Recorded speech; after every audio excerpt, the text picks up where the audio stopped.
Source, NASCAR.com. And that is the latest NASCAR news. We got some penalty updates, too. But first, this one from IndyCar that I promised I was going to tell you last week, and I forgot to tell you. Two-time champion Formula One driver Fernando Alonso is set to compete in the 101st IndyCar's Indianapolis 500. Fernando Alonso will be driving for Andretti Autosport, who has already 4 Indy 500 wins on its resume. One of those wins came last year at the 100th run-in of the Indy 500. Winner Alexander Rossi, driver of the 98 car. Fernando Alonso is the 9th driver with a world championship to participate in the Indy 500. The most recent, 1993, retired Formula One driver Nigel Mansell, who raced in the 93 Indy 500. Indianapolis Motor Speedway owner Holman and Company CEO Mark Miles says the entire IndyCar community, competitors, fans, media, everyone is delighted and excited at the prospect of a driver as brilliant as Fernando making his debut in our series. Even better, he'll be making that debut in the greatest race of our year, the world-famous Indy 500. This year's Indianapolis 500 is scheduled for May 28th, TV coverage beginning at 11 a.m. Eastern on ABC. Now, since Alonso will not be racing... Since Fernando Alonso will be racing at Indy this year, he will not be racing in this year's Monaco Grand Prix. Formula One driver Jenson Button, who has not been racing this year, Jenson Button will be filling in for Alonso in Monaco. Fernando Alonso made his Formula One debut in 2007, a two-time Formula One champion. 2000. That's not correct. I think it's 2005. But two-time Formula 1 champion, 2006 and 07. Alonso scored 7 wins in 05 and 7 wins in 07. I think that's a typo, because if he debuted in 07 and he got... so 2005 and 2006 is 2 champions right there, as mentioned. All right, and 7 wins. In Formula 1, it's kind of like a big deal because Formula 1 has a very short schedule, so to get 7 wins is a big thing in Formula 1. And same with IndyCar because they got such little. They don't. It's just the way they got very few races. I think IndyCar has like 16 races or something, and then Formula 1 I think has I think it's like 16 or 20, but the last Formula 1 race actually comes in after the last NASCAR race. That's Formula 1 has one more race after that. IndyCar news. Some more IndyCar news. This one, last Sunday's IndyCar race at Barber Motorsports Park, which is a really cool racetrack, and they got that big giant spider. I forget what turn that is. There's a big giant spider with the big spider web right there. They do sport car racing and stuff over there too. But Sunday's IndyCar race, the Honda Indy Grand Prix of Alabama, they got a ratings boost, and that's out in Birmingham. The race was broadcasted on NBCSN. This year's race drew a 50% higher rating compared to last year. The final TV rating was a 0.39 compared to last year, which was a 0.26. Top-rated local markets: Indianapolis, Birmingham, West Palm Beach, Richmond, VA, and Phoenix. Also, attendance at the Barber Motorsports Park was 82,745, a 10% increase in ticket revenue. IndyCar heading to Phoenix this weekend, Saturday night, IndyCar racing. We got the schedule ready to roll for you. So you got the big 3 on May 28th, the Monaco Grand Prix, Indy 500, and NASCAR's Coca-Cola 600. So, of course, the Sunday before Memorial Day. All right, penalty update. Yes. Here's what happened. Okay, so there's one Monster Energy NASCAR Cup Series team, but they wound up adding some more. But here, I'm going to start with the Monster Energy NASCAR Cup Series because here it is. The 78 driver Martin Truex Jr., Furniture Row Racing, and everyone wants to guess what they discovered. And if you guessed that it was a improperly installed lug nut, you'd be correct. NASCAR officials discovered just one improperly installed lug nut, and crew chief Cole Perrin was fined $10,000. This was discovered after Monday's race out at Bristol. Truex Jr.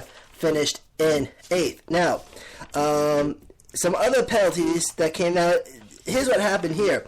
Several teams lost practice time for failing inspection at both Texas and Bristol, but these teams were slated to have practice times reduced this upcoming weekend at Richmond. So what happened is that because of the rain, the practice was canceled. So they had to now they got to serve the penalties this weekend at Richmond. So a couple got some penalties from Texas, and a couple got some from Bristol. So they're serving all their penalties this weekend.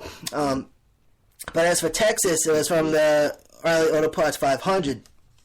Denny Hamlin, Chris Buescher, Jimmy Johnson, and Dale Jr. lose 15 minutes of practice for failing inspection, the 11, 34, 48, and 88. Ty Dillon's 13 team failed laser inspection also 3 times, so they also lose 15 minutes. Eric Almirola, the 43 team, failed template inspection. They also lose 15 minutes. And A.J. Allmendinger, the 47 team, they lose 30 minutes. And they also lost their pit box selection for failing laser inspection 4 times.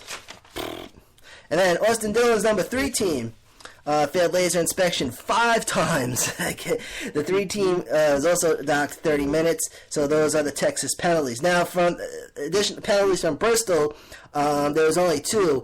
Joe Logano and Matt Kenseth, the 22 and the 20 team, they each lose 30 minutes for swerving on the track following the race on Monday, the Fuji 500. Swerving the car sets the offset to neutral. I tried to look it up to figure out what that was. I said, okay, there you go. Now, one Xfinity Series driver got a penalty on Saturday. On Xfinity Series team, the 22 team, Team Penske, Ryan Blaney was driving the 22 car on Saturday, and those who are familiar with Xfinity Series, you know they switched the drivers a lot, but the 22 team failed a post-race technical inspection, measuring too low in the left front. Number 22 crew chief Greg Irwin was fined $10,000 and suspended for 1 points race in the Xfinity Series. That would be this upcoming Saturday. Ryan Blaney finished second last Saturday, and his second place finish is encumbered.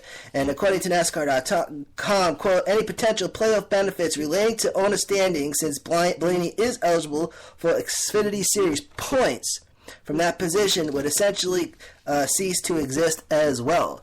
So Ryan Blaney, even though he races in the Cup Series, he actually declares his points in the Xfinity Series. So, and since this was an Xfinity Series race, that's what happened here. So, encumbered, as we mentioned, if it comes down to point standings and there's any tie-breaking scenarios, so if him and someone else got the same amount of points, he won't break the tie. So it's probably some scientific stuff. You know, a lot of folks get confused about the point system. I do too. I'm like, okay, all I know, the winner gets 40 points and 5 playoff points, and then that's it. And plus the stage winners get 10 and 1, but there's a lot of intricacies involved, and how folks at NASCAR and all the racing organizations figure it out, man, is it must be crazy. But that's it. This week's penalty update, and one more thing: Team Penske's final appeal, which was originally scheduled April 26th. Okay, everybody knows about that story, right? Paul Wolf got suspended. He still has to serve 2 more, but it's been deferred. Well, the final appeal, the last appeal they did was denied. So the final appeal was originally set for April 26th, and that has been postponed to May 9th. And that, ladies and gentlemen, is the penalty update for this week. Alright, so let's take a look at the power rankings for NASCAR fans. This week I got it from DraftKings and NASCAR.com. Well, actually, my normal go-to site, I know I haven't, so I got it from DraftKings, who has, NASCAR.com has some power rankings posted on there from DraftKings, 1 through 20. Okay, we'll do going 1 through 5 in order. Brad Keselowski in the number 1 spot, followed by Joe Logano, Kyle Larson, Kevin Harvick, and number 5 is Chase Elliott. And then 6 through 10 in order: Martin Truex Jr., Jimmy Johnson, Kyle Busch, Jay McMurray, Denny Hamlin in number 10. 11 through 15, Eric Jones, Kurt Busch, Austin Dillon, Trevor Bayne, and Ryan Newman. And then 16 through 20, Ricky Stenhouse Jr., Clint Boyer, Ryan Blaney, Dale Jr., and Number 20, Matt Kenseth. Matt Kenseth, by the way, I just received the news, is the pole sitter for this upcoming Sunday. So now, ladies and gentlemen, racing fans, it is time. There we go. MotorsportsRadio.net proudly presents the official Motorsports Radio Podcast Network racing schedule.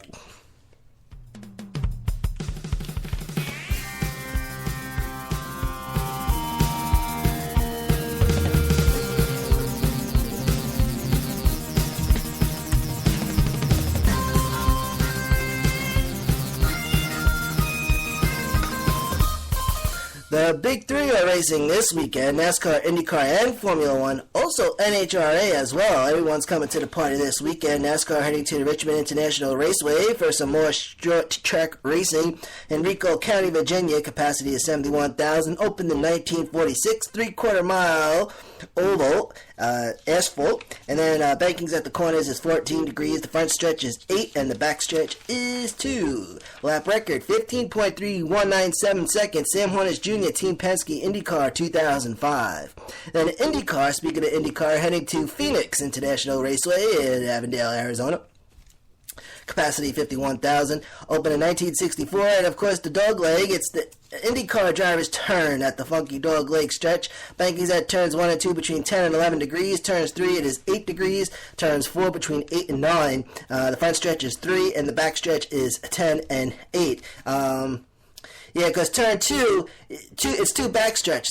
The dog leg is kind of like the second backstretch. So that's what they got down there at Phoenix. And it's a Sunday night race, so we'll have that for you in a moment. And then Formula One heads to Sochi for the Russian Grand Prix. And NHRA, man, heading to Concord, North Carolina. They're actually there. I'm watching some qualifying here. I'm actually cheating. Got the TV on. They're heading to the ZMAX Dragway, the Bellagio of drag strips. ZMAX Dragway at Charlotte Motor Speedway, located across the street from the Speedway on U.S. Highway 29. Built in 2008, first NHRA event, the weekend of September 11th through 14 in 08. So now, racing fans, here it is, this weekend's racing card.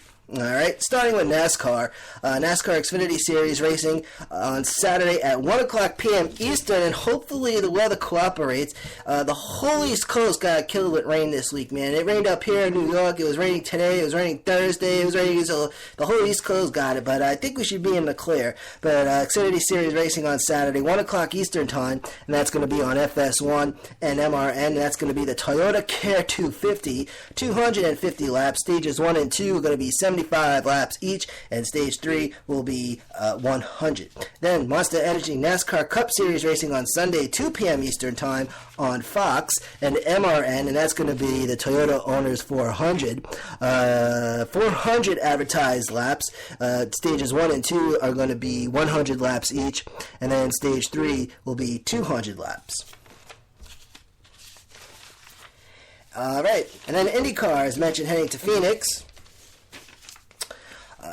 As mentioned, IndyCar racing on Sunday. No, not Sunday. Saturday night, 9:30 p.m. Eastern on NBCSN, and that's going to be the Desert Diamond West Valley Phoenix Grand Prix. So that should be some fun watching.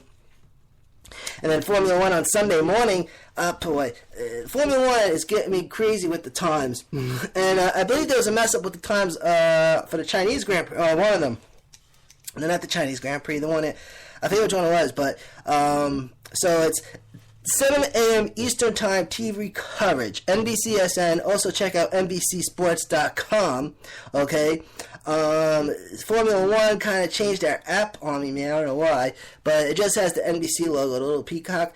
Last year, it actually would say NBCSN or NBC. Now you just get the little logo. So I'm like, all right, this is. So most likely it's going to be NBCSN, but check all the NBC networks, all right? But needless to say, Formula One racing on Sunday morning at 7 a.m. Eastern, and that's going to be the 2017 Formula One VTB Russian Grand Prix at the Sochi Autodrome, and the site of the 2014 Winter Olympics. 53 laps. Circuit length is 5.848 kilometers. Race distance 309.745 kilometers. If you want to